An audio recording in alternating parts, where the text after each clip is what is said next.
house is quite stark between the two. It's night, day and night, you know. You must remember, the Sling 2, if you've ever seen any of the builds we've done, it's always been a Sling 4. I don't know if you've ever noticed. The one we built it at the LAA was a Sling 4. Yeah. The one we did in 4 days was a Sling 4. And the reason for that is because the Sling 2 has 3 times the parts that this plane has. 3 times. Yeah. And I'll tell you why. Because when we were developing the Sling 2, we had nothing to work on. Yeah. Absolutely nothing. Yeah. So we were sitting on paint tins holding aluminium poles, and Mike is measuring us, and we had nothing to work on.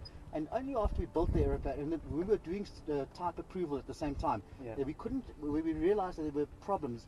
We couldn't go and change that part. It ended up like 1 bracket became 4 brackets, the modification. Yeah. And the airframe has stayed that way. So when it came to the Sling 4, I mean, we looked at the Sling 2 and we went, it's got such a big luggage compartment. Yeah. We could fit 2 people in there. It just move things around a bit. And that's where this aeroplane was born. Yeah. And then it has been fantastic. I mean, it's flown from that flight from Rio de Janeiro to Cape Town. I mean, the fuel weighed more than the airplane did, 775 litres, and the airplane weighed 1.6 tons on takeoff. So it's not capable of carrying the weight. Yeah. And then along came the 915 engine, and then we looked at this airframe and we went like, we can make improvements. Yeah. I mean, we had something to work on. Yeah. So we've seen all the little bits and pieces that we thought we can now change. Like for instance, the incidents. So the flat bottom wing, we had the 915 in here for a long time. Yeah. And we were doing the first testing with it because we hadn't built the wing yet. Yeah. And the flat bottom wing suffers the same effect as a helicopter. A helicopter can't exceed a certain forward speed because the one blade is always stalling as it goes backwards. Oh, you know. Yeah. And what happens here is the wing develops so much lift it wants to roll over backwards at high speed. Yeah. So there comes a point where you can't actually push the stick forward enough anymore. Okay. So the drag coefficient is just getting so high the airplane will not go any faster.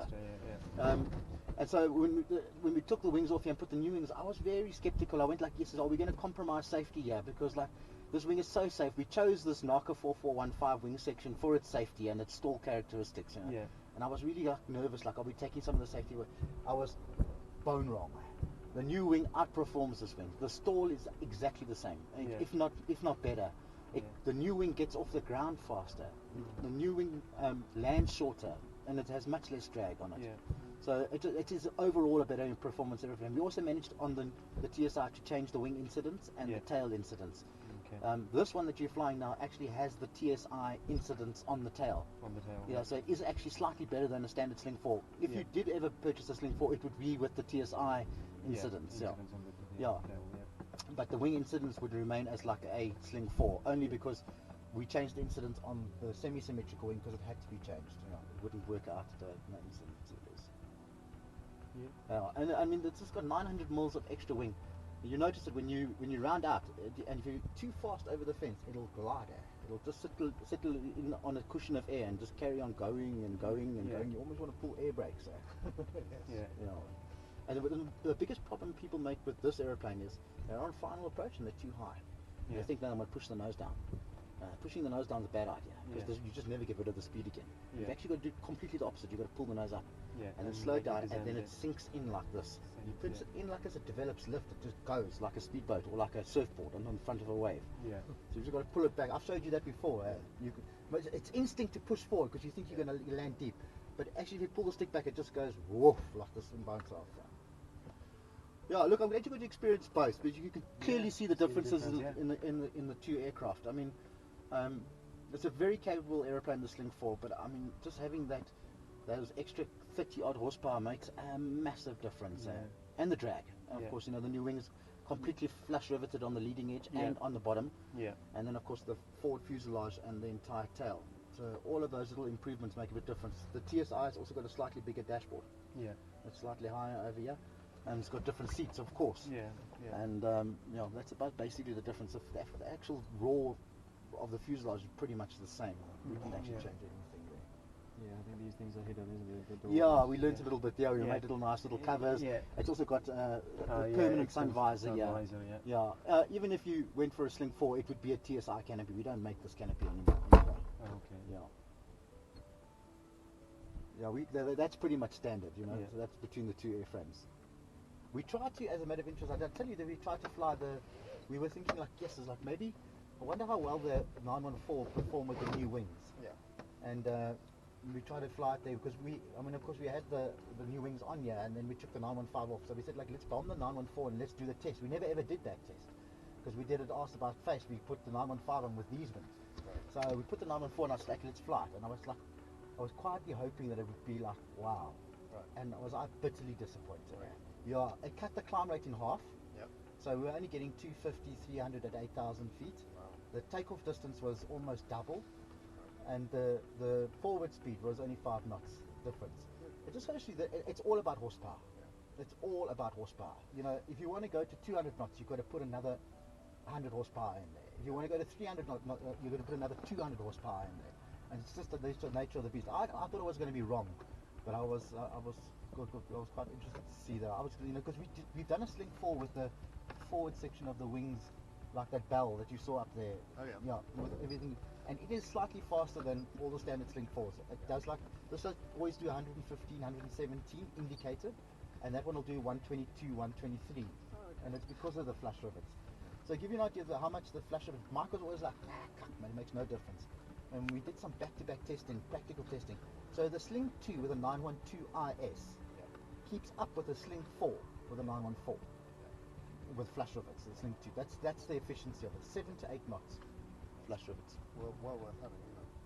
Yeah, I mean, we did it carefully. I mean, if you go look at the King Airs and those sort of things, I mean, they don't flash rivet behind the main spar either on the top of the wings. No, it's the standard rivet because there's no air here. And I mean, you guys all know the story around the Spitfire and the peanuts during the war. The first Spitfires that came out were completely flash riveted, and then of course, you know, the Germans were shooting the shit out of you. So I mean, they hadn't built them at a rapid rate. They had to try and speed up production, so they stuck peanuts over every single rivet on the aircraft, and then started removing them until it didn't affect the speed anymore. Yeah. And that's how they came up with the final design. Oh, okay. You heard that story before? I think you did tell me. Yeah, it's true. And then that's how they came up with the fact that it doesn't need to be flash riveted on the rear of the wing, and it doesn't need to be flash riveted on the rear of the fuselage. And obviously it speeds up production. Because remember, every hole here, it's got to be countersunk. Yeah. But there's a damn rib or a stringer or 2 skins behind it. Yeah. They've got to be countersunk as well. Yeah. And they have to be slightly bigger and slightly deeper in order to cater for the countersink. Yeah. So it's quite a lot of work. In the old days, we used to charge almost double for countersunk stuff. And you know, we learned a valuable lesson. What we didn't realize, we only ever did 3 slings, as far as I remember, that were full flash riveted. And quietly, they're busy falling apart.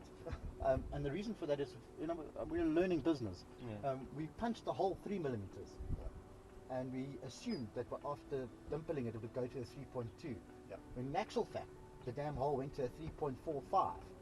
So the hole's too big for the rivet that's in it now. So we're smoking rivets. Yeah. So, look, the aeroplane's on a lifetime warranty, so I mean, we'll always repair it if there's any problem. Yeah. But now the new TSI, we learned by that. So now we drill 2.8 and then dimple, and the hole comes out exactly at 3.2. So, yeah, so we've learned a lot. And now you can see how nicely we've got to the flash riveting down to it. Yeah, the first flash riveted airplanes, yes, it looked like a plane accident. You know, the second one looked like Pearly Beach, you know what I mean? Yeah. The third one started looking a little bit better, but now we've got it down to a T. Yeah. You know, if you start talking about dimpling this very thin material, 0.4 and 0.6, the rest of the industry are going mad. You know, it can't be done, you know, because of the growth of the material. Yeah. You know, the material grows and then it just bends out of shape like this.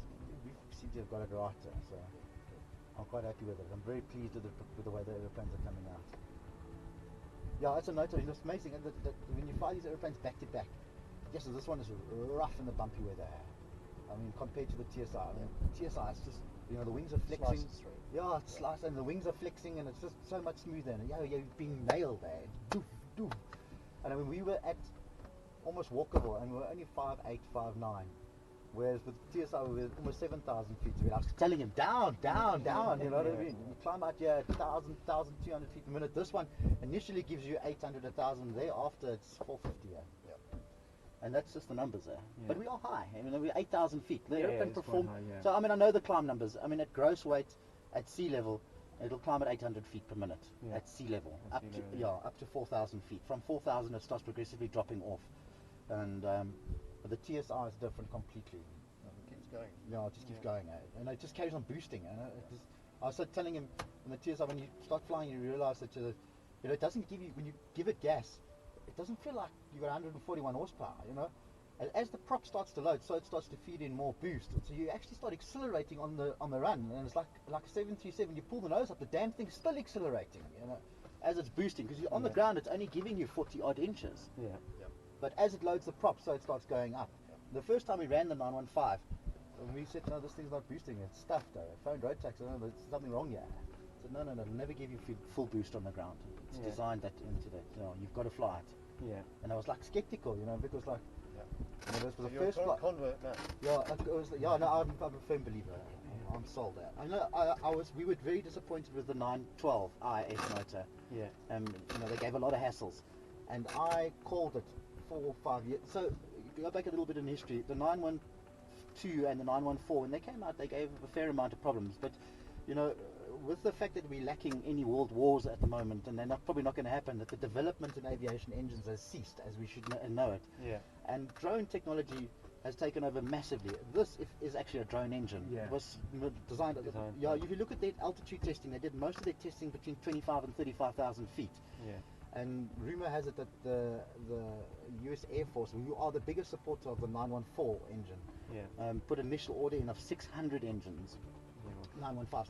I questioned the guy when he came out to South Africa to check our installation if it was a drone engine, and he said to me, he didn't say yes, he didn't say no.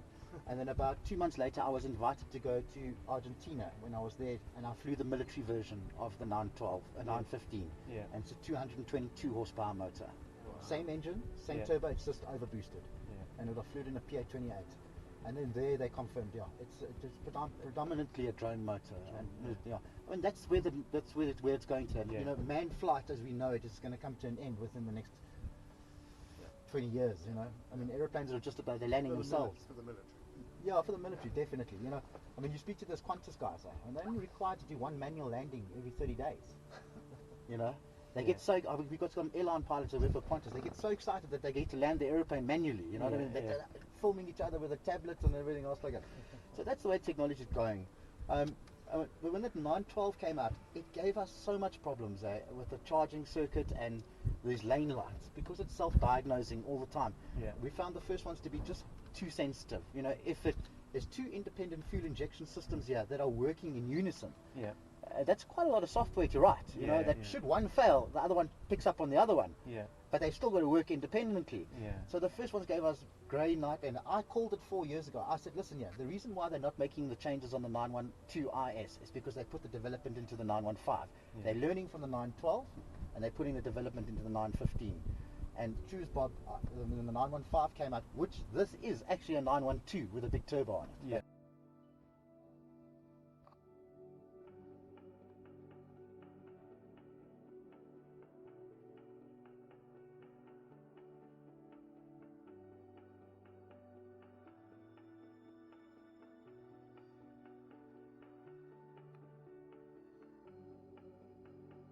You can see the changes they've made, and this engine is bulletproof.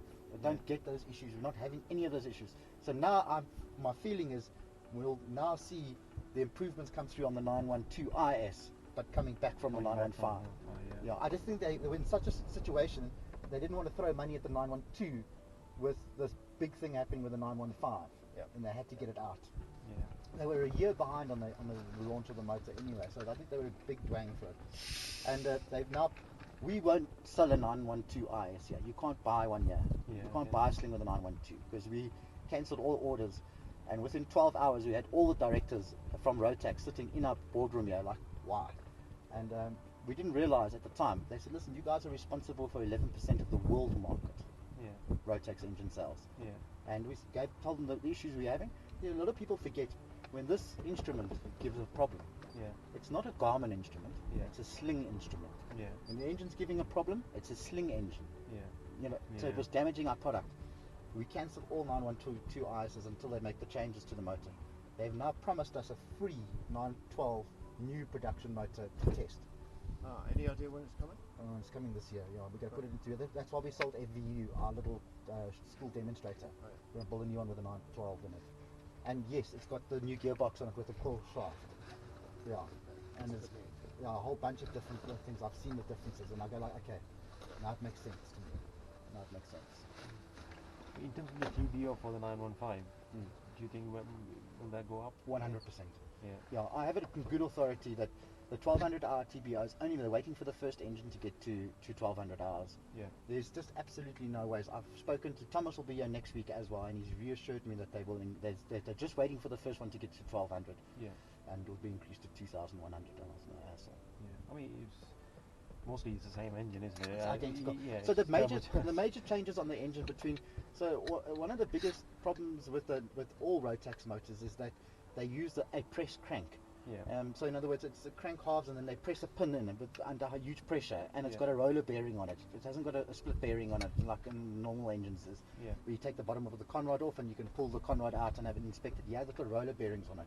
And that's why it has a 2,100 hour mandatory crank replacement. It's because you can't inspect the big end bearing. Yeah. And it's very difficult to realign the crank, and this is done by the factory. So they just say it's a 100% replacement part of 2,100 hours, including the camshaft.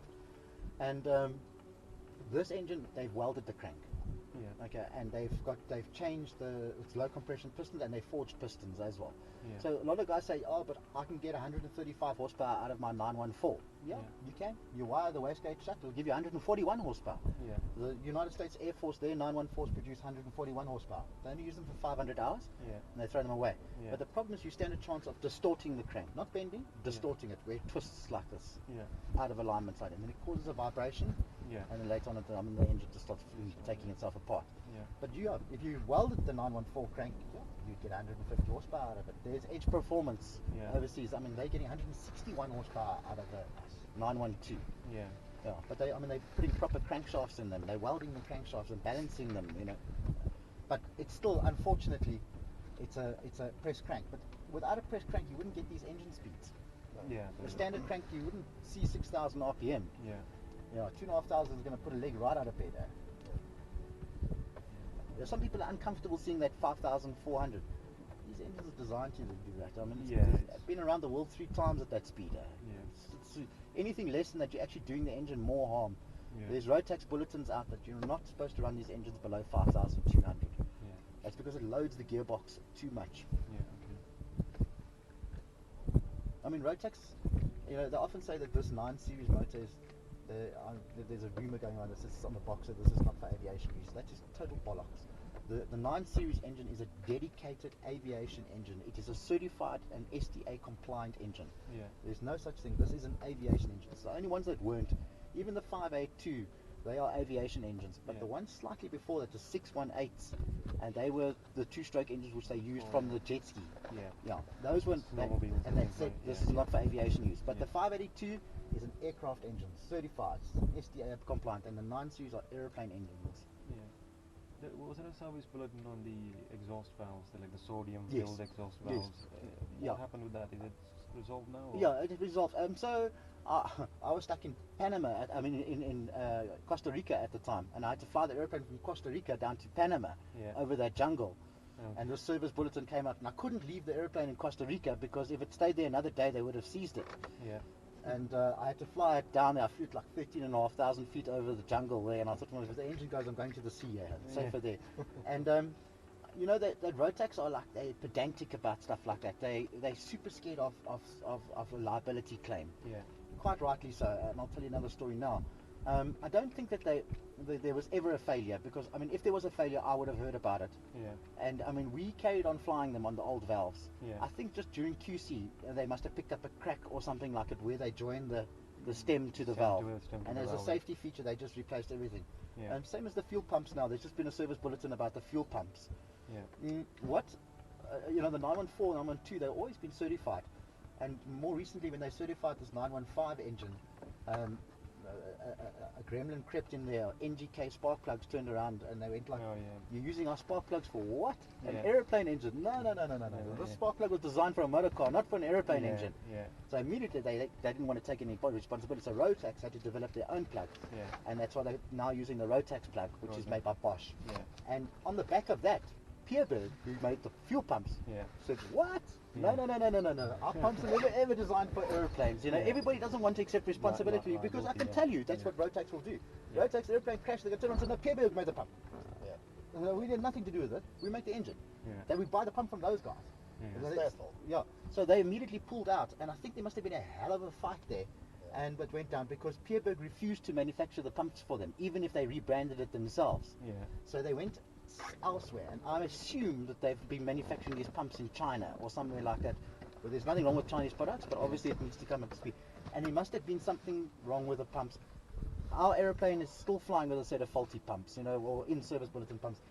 But they have one failure, and then they just go like take 2,000 from this side and 2,000 from this side and just call them all back. In total, it affected 13,000 pumps. Yeah. Okay. But it's all sorted now. Yeah, it's all sorted. Yeah.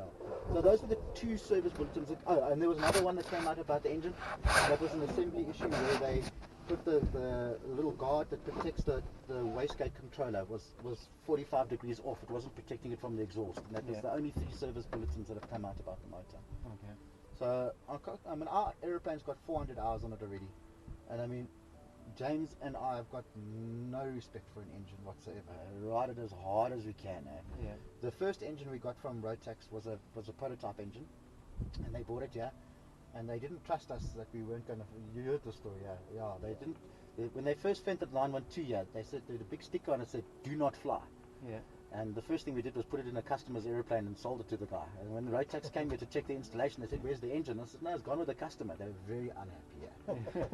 So then when the 915 arrived here, they said they were clever enough. They didn't send it with the flight software, so we couldn't even start the engine. They wouldn't give us the software for the ECU. And only after we sent them multiple photos of the installation and everything else, they sent us software only to start it. Yeah, okay. They couldn't even rev it up. Yeah. They wanted us to do 10 hours of ground running, and eventually after 5 hours of ground running, we said, "Please guys, come on." And then they flashed the ECU for the flight